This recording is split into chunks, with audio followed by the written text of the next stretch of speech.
She knew to salt the okra before it hit the tomatoes, to scrape the corn cob twice for the milk, and to pull the pot liquor off the heat before it turned bitter, knowledge that never made it onto a recipe card. These side dishes fed every table, then vanished. Here are 30 African American side dishes that disappeared after the 1980s. Nobody announced they were making deviled eggs. You just walked in, and there she was, already peeling. By the time the first dozen hit the platter, half were gone. Kids, uncles, anyone within arm's reach. What made them different wasn't the paprika on top, though that was mandatory.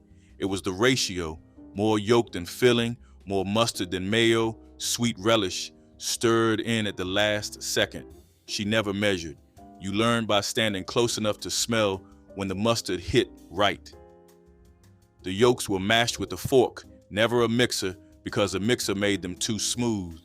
Deviled eggs were the first thing gone at every church repast, every reunion, every fish fry from the 1940s through the 1970s. They traveled in the dish they were made in, covered with plastic wrap, carried flat in both hands so nothing shifted. These days, a platter made the old way is nearly impossible to find. The women who knew the ratio are mostly gone. Nobody thought to write it down. It was just something you knew. Fried corn is not creamed corn, not corn from a can. If you grew up in a black household in the South, you know exactly what fried corn is, and you haven't been able to explain it to anyone who didn't. You took fresh ears, Silver Queen or whatever was ripening that week, and scraped the back of a knife down the cob after cutting the kernels off, pressing hard to get the milk out. That milk is everything. It went into a hot cast iron skillet with bacon grease, stirred on medium until it thickened into something between a gravy and a pudding, sweet and savory at once, catching and crisping on the bottom edges. You had to watch it. The second you stopped, it scorched. You knew it was ready when it pulled away from the sides of the pan. You took an ear of corn no one would buy at the grocery store today and turned it into something people fought over at Sunday dinner. When the garden was steps from the back door, fried corn was on the table every week. When the garden went, it went too. Okra arrived in America from West Africa, carried in the braided hair of enslaved women who weren't willing to lose what they knew how to grow, a documented act of preservation during the Middle Passage. Once it was in the ground, it became a cornerstone of this kitchen. Stewed okra and tomatoes needed nothing but fresh-cut okra, ripe summer tomatoes, a sliced onion, and a piece of fatback. The trick was a thick cut, a full half-inch, and a low simmer. Done right, the tomatoes broke down into a thick sauce, and the slime, the okra, started with cooked out into a silky thickener that made the stew coat cornbread like gravy. Children who said they didn't like okra cleaned the bowl. This dish appeared on black tables from the Carolinas to Chicago through the 1950s and 60s. By the 1980s, when fresh okra stopped being a garden staple, it slipped off the table quietly. The cabbage nobody wanted at the market, outer leaves loose, head a little soft, was exactly the one she picked. You could get it cheaper, sometimes free. That was the point. A whole head went into a heavy pot with 2 slices of fatback, a diced onion, salt, black pepper, and a 1/4 cup of water. The lid went on tight. Heat went low. Then you left it alone for 45 minutes while the cabbage collapsed into itself. The fatback rendering down and coating every strand with the smoky fat that turned something nearly flavorless into something people spooned up twice. The West African tradition of long braising greens in rendered pork fat survived the Middle Passage and adapted to whatever was within reach. Cabbage was cheap and grew everywhere. In black households across the rural South through the 1950s and 60s, smothered cabbage was the quietest dish on the table and the first one scraped clean. Chow chow was what you made in September when the garden was ending and nothing could go to waste. Green tomatoes that wouldn't ripen, the last of the peppers, cabbage past its peak, onions going soft, all of it went through the hand grinder, salted overnight in a big enamel bowl, then packed into jars with vinegar, mustard seed, celery seed, and a little sugar. The African American Registry documents chow chow as one of the core condiments of soul food culture, spooned over black-eyed peas, added to anything needing a sharp, tangy lift. Every family made theirs differently. Some ran hot with cayenne, some ran sweet. You could tell whose jar. It was by the color and smell before you opened it. Those jars lined the pantry shelf through winter, the last proof that summer had been real. In the 1980s, as gardens disappeared from city lots and freezers replaced canning, chow chow left the table. The homemade version, made from what you grew yourself, stopped showing up a long time ago.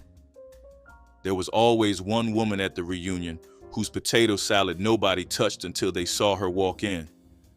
Not because anyone had tasted it yet, just because everybody already knew. She boiled her potatoes until just barely done and dressed them while still warm so the mayo soaked in instead of sitting on top. Hard-boiled eggs, yellow mustard, sweet relish, celery, onion, and enough paprika across the top to look like the sky at sunset.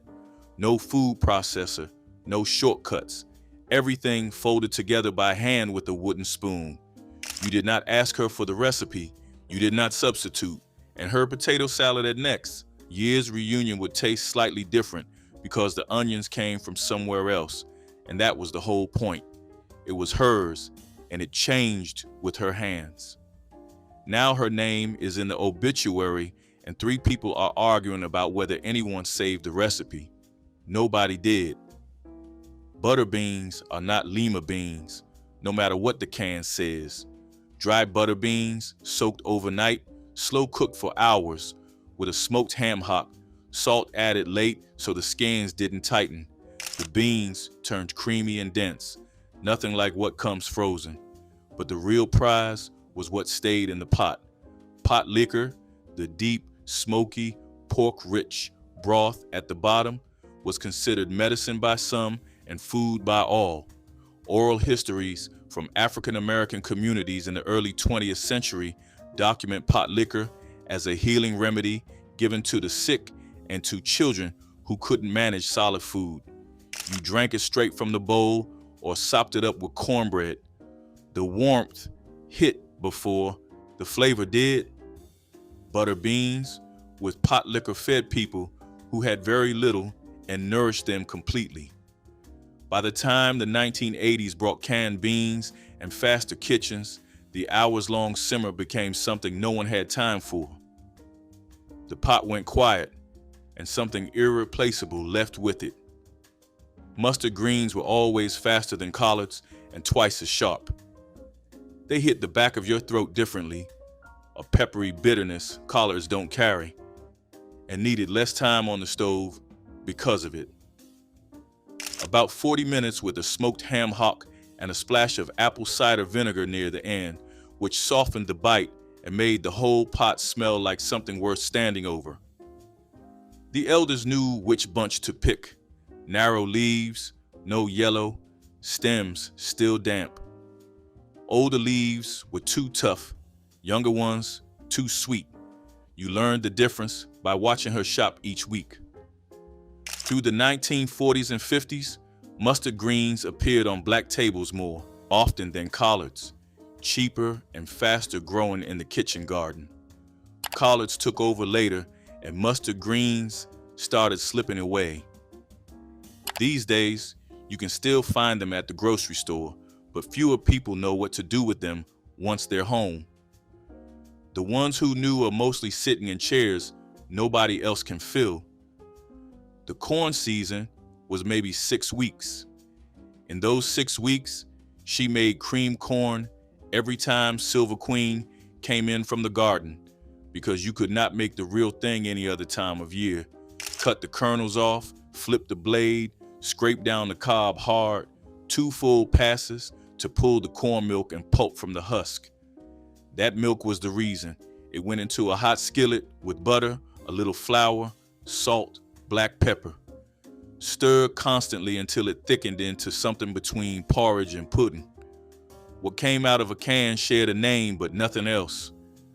Real creamed corn tasted like the cob still had warmth in it. When the Great Migration moved families north and yards got smaller, then disappeared, the fresh corn season went with them. By the time the 1970s brought supermarket frozen corn, the skillet version was already fading. She knew it was ending. She made it anyway, every summer, until she couldn't. The green ones were a problem nobody could afford to waste. By late October, frost was coming, and the garden still had tomatoes that would never ripen. Sliced a 1/4 inch thick, dredged in seasoned cornmeal, fried in a cast iron skillet in hot bacon grease until the crust turned gold and the inside stayed firm and taut. That was fried green tomatoes. The crunch was loud. You could hear the bite from across the table. The taste was nothing like a ripe tomato, brighter, more acidic. The cornmeal crust making something complex out of something nearly waste. Every black household that kept a garden through the 1950s and 60s made these at the end of summer, not as a restaurant dish, but as a practical answer to the frost. When the gardens went, so did the occasion. Fried green tomatoes became a novelty item on menus, something tourists ordered. The women who made them out of necessity never needed a menu. They needed October, cast iron, and cornmeal. Before restaurants claimed it as a specialty, spoon bread lived in black kitchens across Virginia, the Carolinas, and Georgia as a humble essential. Ground cornmeal cooked into a thick porridge, cooled, beaten with eggs and milk, baked in a buttered dish until it rose like a souffle and fell the moment a spoon touched it. You served it from the dish it baked in. You could not slice it, could not make it ahead. It came straight from the oven and was eaten immediately before it collapsed. The technique traces to a West African method of folding eggs into cooked grain porridge, an adaptation that food historian Sarah Rutledge documented in her 1847 The Carolina Housewife. Spoon bread appeared regularly on African American tables through the 1950s. When prepackaged cornbread mix reached every supermarket, the patience required, the timing, the watching, the eating it exactly when it said so, became something fewer kitchens were willing to give. The recipe card still exists. The hands that made it urgent are gone. Succotash fed people at both ends of history. It started as a Native American preparation, corn and beans cooked together as a complete protein, and enslaved African American cooks adopted it, adding okra, tomatoes, and whatever the garden offered at summer's peak. The version in black kitchens through the 1940s and 50s was butter beans, fresh corn, thin sliced okra, and diced tomatoes cooked with fatback until the okra thickened the whole thing into a stew that was neither soup nor dry side dish. Nothing in it cost much. Everything came from walking distance. Succotash wasn't a special occasion dish. It was Tuesday. It filled you without meat, gave you protein and starch and vegetable in one pot. As families moved north during the Great Migration and the garden connection broke, the dish dissolved with it. Today, it exists as a historical footnote. The people who ate it for survival would be astonished it ever needed one. She strung them in August. Long green beans, threaded on heavy white thread with a darning needle, looped over a nail on the back porch, and left to hang in the heat until they shriveled into something brown and unrecognizable, like the beans had given up. That was the point. Leather britches were the old name for dried green beans, a preservation method that predated canning by generations and needed nothing but string, a needle, and 3 weeks of dry weather. The knowledge of how to cook them back was the part that didn't survive the move north. You soaked them overnight, simmered them for hours with salt pork or a ham hock, and what came out had a depth that fresh green beans couldn't touch. Smoky, concentrated, almost meaty. Through the 1940s and 50s, leather britches were on pantry shelves every winter across the rural South and Appalachia. When refrigeration reached more kitchens, the practice stopped. Nobody strung beans on the porch anymore. The skill vanished faster than the beans did. Cracklings were what remained when you rendered the pork fat down to nothing. Skin and connective tissue left in the pot after the lye was poured off, crisped gold and salted while hot. On their own, a snack, folded into cornbread batter, something else entirely. Crackling bread was cornmeal, buttermilk, egg, baking soda, and a full cup of cracklings worked through the mix so every slice had pockets of crisped pork skin, salty, fatty contrast against the tang of buttermilk cornbread. Nothing about it was wasteful. The fat was used 3 times, once to fry, once to flavor the bread, once to season the pan. In African American households from the Depression years through the 1960s, crackling bread was the practical answer to using the whole hog. By the 1970s, when lard fell out of fashion, crackling bread slipped away with it. You can still find the name in old cookbooks. The kitchens that made it smell right are quiet now. You could not learn to make poke salad from a cookbook. You had to learn it from someone who already knew, because if you got it wrong, the dish would make you sick. Pokeweed, the tall plant that grew wild along fence rows across the South, is toxic. The berries are poisonous. The roots are dangerous year-round. But the young spring leaves, picked before the stem turn red, boiled twice with the water poured off between, then fried in bacon grease with onion and a scrambled egg. Those were edible, and those were poke salad. The double boil was not. Double boil was optional. It was the knowledge that separated people who had been eating it for generations from everyone else. In African American communities across Georgia, Alabama, and Mississippi, poke salad was a spring tradition reaching back before written records, a way of getting green vegetables during the hungry end of winter before the garden came in. When grocery stores brought produce year-round, the need disappeared. And when the need disappeared, so did the knowledge of which leaf, which week, which boil. The people who knew it carried it with them when they went. The lettuce came out of the garden in spring, loose leaf, still damp from the morning, torn into a bowl and waiting. Meanwhile, bacon strips were frying. When the bacon came out, the pan stayed hot, and into that hot fat went apple cider vinegar, a pinch of sugar, and salt. It hit the grease with a sizzle and a sharp smell, and that hot dressing went straight over the bowl, wilting the lettuce. On contact, you ate it immediately. You could not store it. Wilted lettuce salad existed at the intersection of the garden and the skillet, requiring both at the same time. Fresh lettuce outside, bacon going in the pan. It was common on black tables throughout the rural South from the 1930s through the 50s, built around garden lettuce before summer heat turned the leaves bitter. When grocery store heads became the only lettuce most households had, the logic of a dish built around that morning's picking evaporated. Nobody makes it now. Most people have never heard of it. The turnip was a 2-part vegetable, and most people only remember 1 part. The greens got all the attention, braised with ham hock, set alongside cornbread. But the root went into the same pot and it changed everything.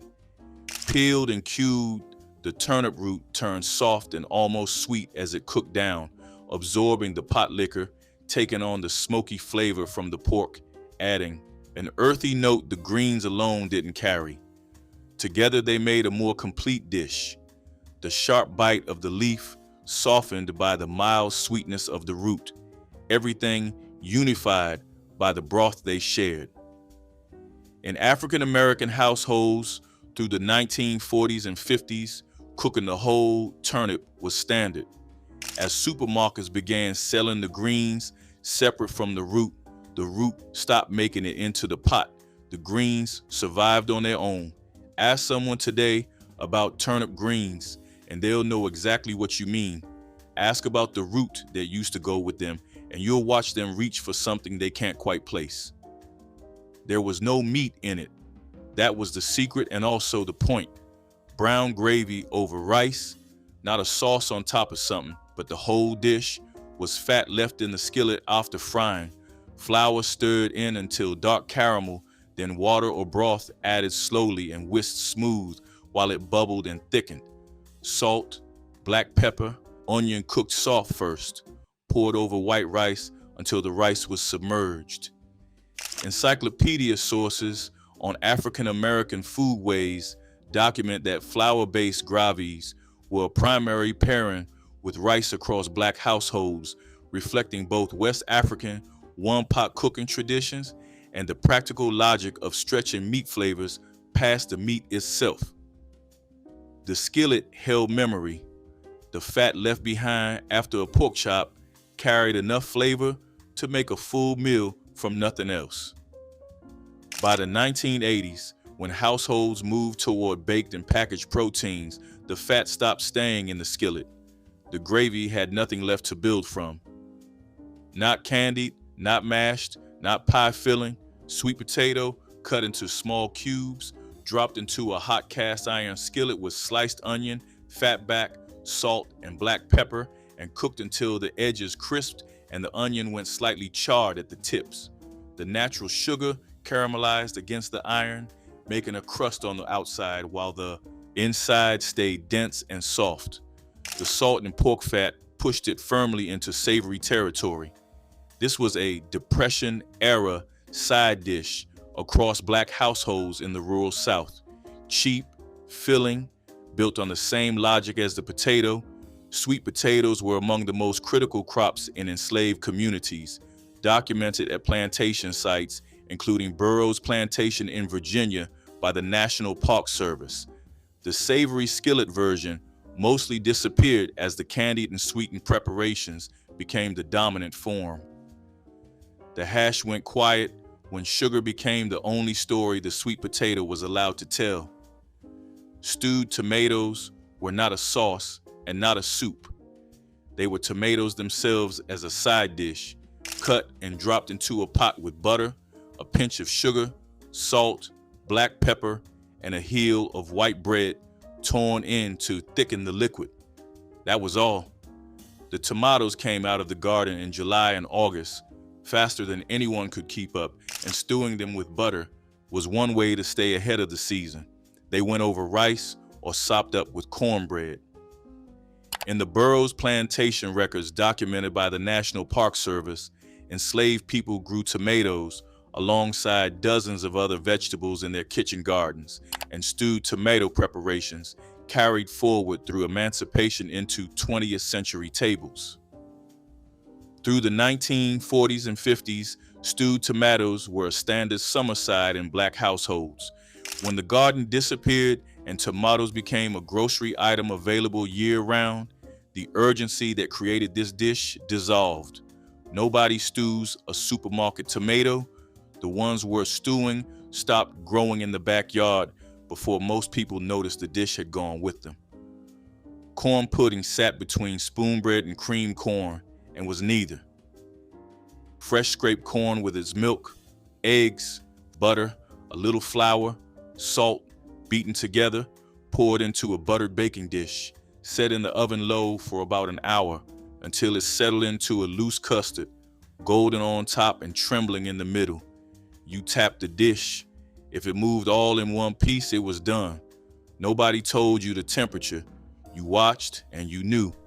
Corn pudding was a church supper standard from the 1930s through the 60s. At every homecoming dinner, every fourth Sunday after service, every potluck, fourth Sunday after service, every potluck table that barely held all 30 women's contributions. It required fresh corn and patience.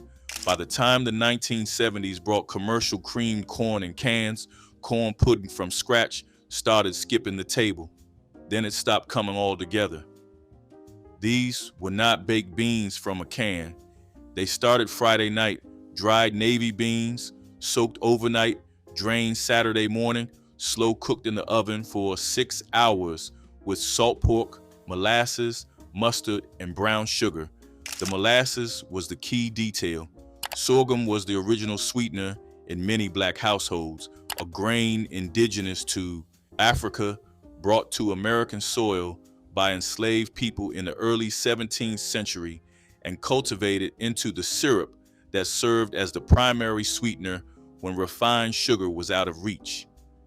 By the mid-20th century, molasses had replaced sorghum in most kitchens, but the slow, dark sweetness stayed. Those beans cooked down into something complex, sweet, smoky, thick enough to hold a spoon shape. They went to church suppers and Saturday night tables and were never the same twice because the ratio of molasses to mustard was a judgment call. When she stopped being at the pot, the exact balance went with her. Cucumber and onion salad, sharp with white vinegar, sweet with a spoonful of sugar, clear as water in the bowl. The cucumbers came from the church garden or a deacon's backyard. Thick-skinned, seedy, the kind you peeled and sliced by hand. White onions, cut into rings so thin you could see through them, went in with the cucumbers, and the whole thing soaked overnight in vinegar, water, sugar, salt, and cracked pepper. By morning, the cucumbers had gone translucent and the onions had lost their bite. The salad traveled in the same Tupperware every Sunday, snapped shut because vinegar would ruin a car seat in minutes. Nobody talked about it, but everybody finished it. When the church gardens dried up and the plots turned to lawn, the cucumbers came from the store, too watery, too thin-skinned, soft by noon. The Tupperware is still in the cabinet, the garden is not. In the 1950s, a can of pink salmon cost 35 cents and stretched into enough croquettes to fill a platter for the whole congregation. The trick was leaving the bones in. You mashed them into the fish with a fork until they dissolved, and that was the calcium, though nobody called it that. The salmon was mixed with cracker crumbs, a beaten egg, diced onion, and enough black pepper to make your nose sting. The patties were shaped by hand and fried in cast iron until the crust turned copper brown and crackled under the spatula. The white gravy came from the same pan. Flour stirred into the leftover grease, milk poured slow, while the arm never stopped moving. These croquettes rode north with the Great Migration, tucked into church kitchens from Chicago to Detroit. A 35-cent can became a $10 memory nobody thought to write down. She made it every third Sunday without fail, a 7-up pound cake so tall it barely fit under the foil. The recipe first appeared in a 7-Up promotional booklet in 1953, and by the 60s, it lived in nearly every black church kitchen in the South. The soda replaced baking powder entirely, and the carbonation lifted the batter into something impossibly light for a cake made with 3 sticks of butter. She creamed the butter and sugar for 12 minutes, never rushing, and folded the 7-Up in last with a wooden spoon, never a mixer, because she said the bubbles needed to stay whole. The glaze was powdered sugar and more 7-Up, drizzled while the cake was still warm so it soaked into every ridge of the bundt pan. After she passed in 1987, her daughter tried it twice. The measurements were right, the oven was the same, but the cake sat flat both times, and she never tried again. The meal was almost over. The meat was eaten, the greens scraped, the cornbread gone, and then she brought out the small bowl of stewed dried fruit, prunes, apricots, sometimes dried peaches, that had been simmering at the back of the stove in water with sugar and a stick of cinnamon. Soft and dark and syrupy, served warm at the end of the plate. This was not dessert the way cake was dessert. It was the quiet close, something sweet and simple that said everyone had been fed, and what came next was rest. Stewed, dried fruit appeared on African American tables through the 1940s and 50s as a practical sweet. Dried fruit kept through winter without refrigeration and had roots in West African traditions of serving sweetened, softened fruit as a meal closer, a pattern that carried through the Great Migration but fell quiet by the 1970s as packaged desserts took over. Nobody stews prunes at the back of the stove anymore. The meal just ends. And something that was always quiet, always last, is simply no longer at the table. Hoppin John, black-eyed peas and rice cooked together, was more than food. It was a prayer, a dish tied to hope, fortune, and the faith that each new year would bring better days. Though it appeared on Christmas tables, it truly shone when December turned to January, symbolizing luck and abundance. The peas stood for coins, the rice for plenty, and the greens often served alongside for wealth. But deeper than superstition, Hoppin John was about heritage. It carried the legacy of West African rice traditions, the survival of enslaved cooks who made nourishment from the barest means. Cooked slow with onions, peppers, and sometimes smoked meat, it filled homes with a scent that felt like gratitude itself. Served in one big bowl for sharing, it invited togetherness. Every scoop was a wish passed from hand to hand. In its simplicity, it told a powerful truth. Hope, like rice, multiplies when shared. Stuffed bell peppers with rice and onion were a dish that stretched garden vegetables into something filling and satisfying.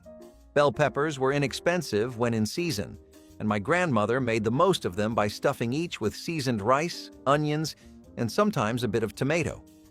Meat was optional and often absent, but the rice itself carried enough substance to make the meal complete.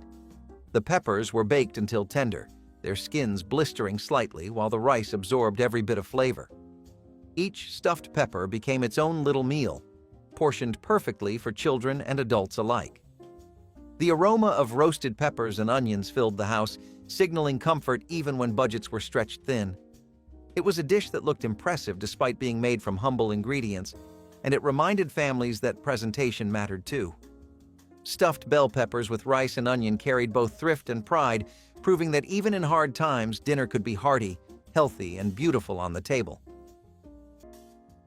Corn husk pudding was dessert for those who knew how to make the earth sweet. Fresh corn was grated by hand until the bowl filled with golden pulp, then mixed with butter, brown sugar, and milk.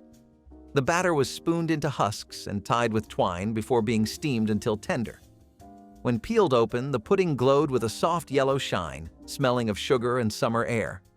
Its texture was smooth, its flavor deep and gentle. Families made it for celebrations or simply to remember happier days. It was the kind of sweetness that did not rush, a joy built slowly over a simmering pot. The husks were more than wrappers. They were vessels of gratitude, holding together flavor, memory, and time. Each bite tasted like sunshine, patience, and the steady hands that never stopped creating beauty from simplicity. Corn husk pudding was proof that sweetness does not need gold or cream, only the wisdom to cherish what you already have. It was the song of Southern kitchens, tender and enduring. Chitlins with hot sauce carried a power that went far beyond the dinner table. They announced that Christmas had truly arrived in Black households across the South. These pig intestines required hours of meticulous cleaning, soaking, and scrubbing before they could even touch a pot. And the women who prepared them understood this labor as an act of love passed down through generations. The cleaning process alone could take an entire morning, with mothers and grandmothers working side by side in kitchens that filled with the unmistakable aroma that divided families into those who craved them and those who fled. Once cleaned, the chitlins were boiled for hours with onions, garlic, bay leaves, and vinegar until they became tender and rich. Served with a generous splash of hot sauce and cornbread, they represented the waste-nothing philosophy that kept Black families fed when money was scarce. At around 15 cents a pound in 1965, Chitlins made Christmas dinner possible for families who couldn't afford turkey or ham. Rice dressing with chicken livers was rich, aromatic, and deeply Southern in every way. The scent of it cooking was enough to fill a home with comfort, onions sizzling, rice toasting, and spices blooming in the pan. This dish had roots in Louisiana's Creole kitchens, where no part of the chicken went to waste.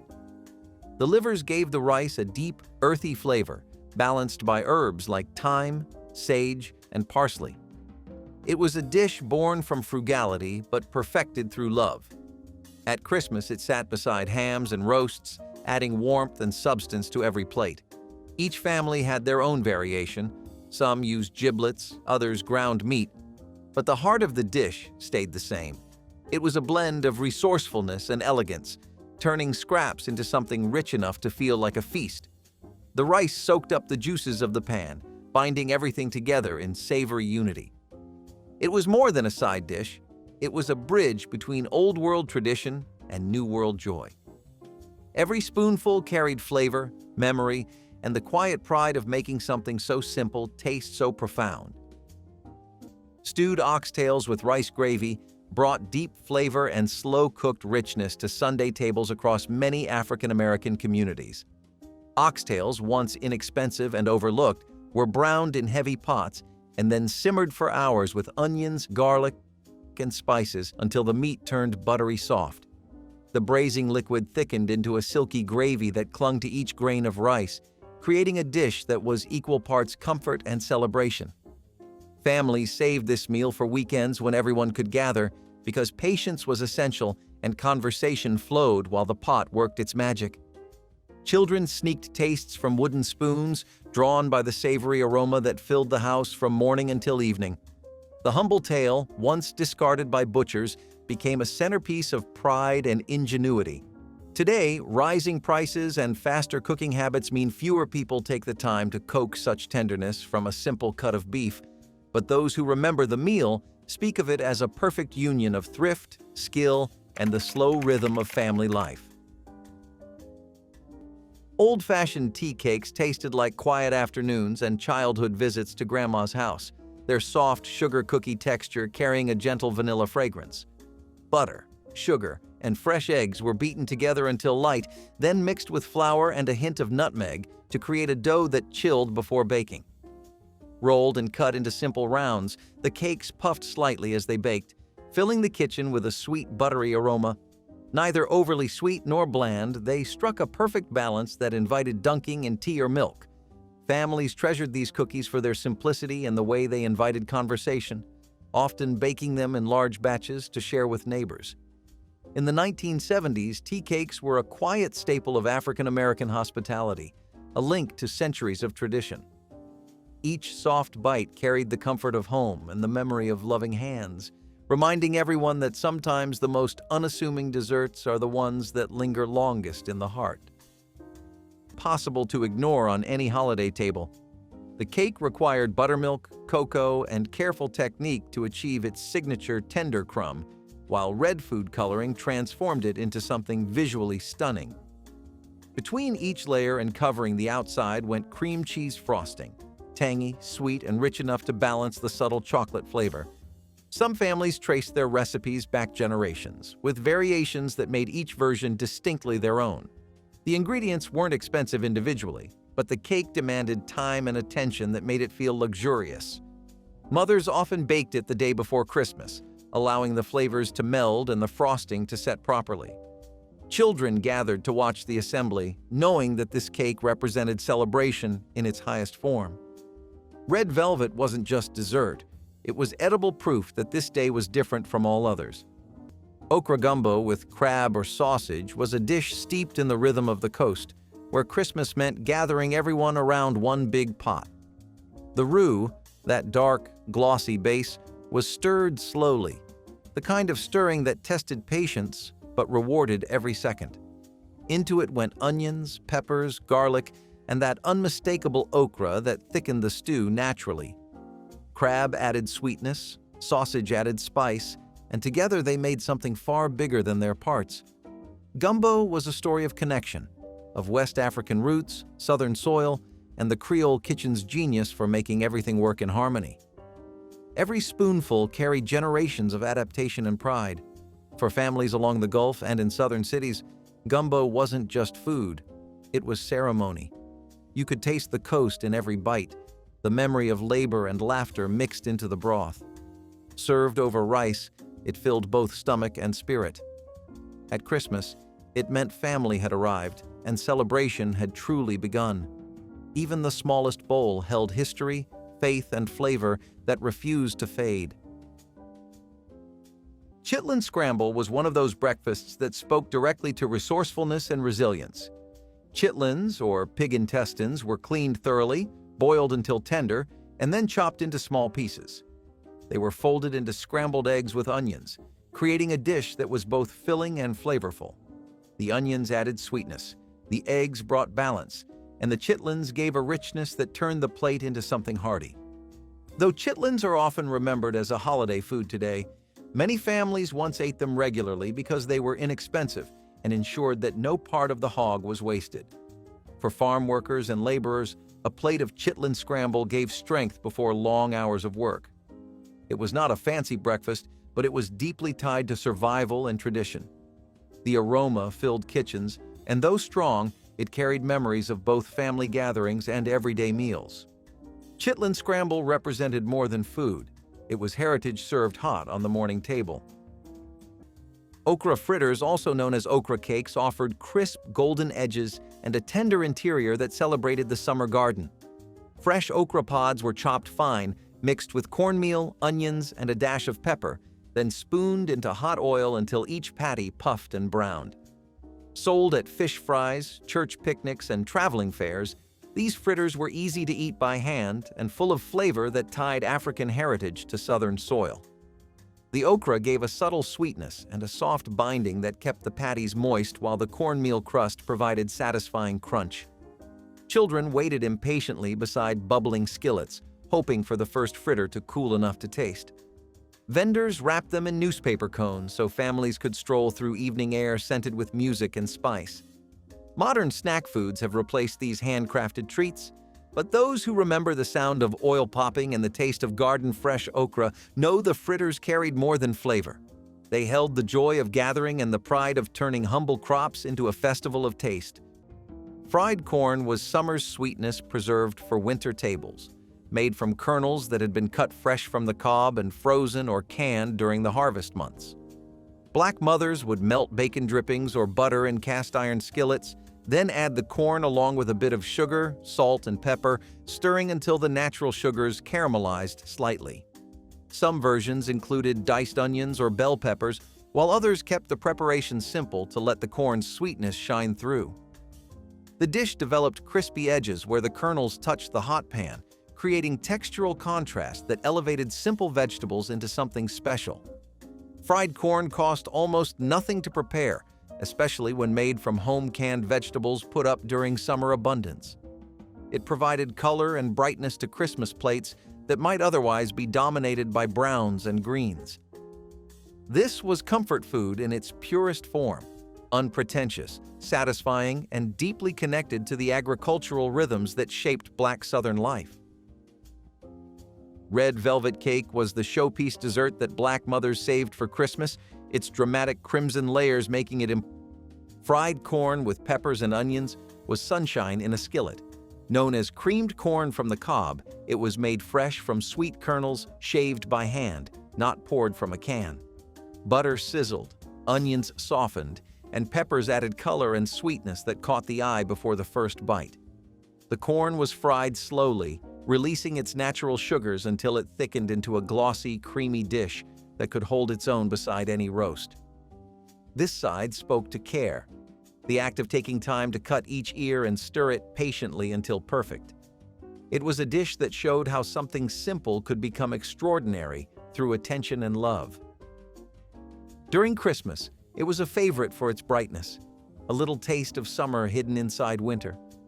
The sweetness of the corn met the salt of the butter in a perfect balance that made even the youngest family members quiet for a moment. Its flavor was gentle, but its meaning was powerful. A reminder that the best meals come from what is grown, shared, and made with intention. These kitchens are gone, but the women who ran them never needed applause. They just needed someone to remember. If this brought back a taste, a smell, or a face, leave it in the comments and subscribe so we can keep these stories alive.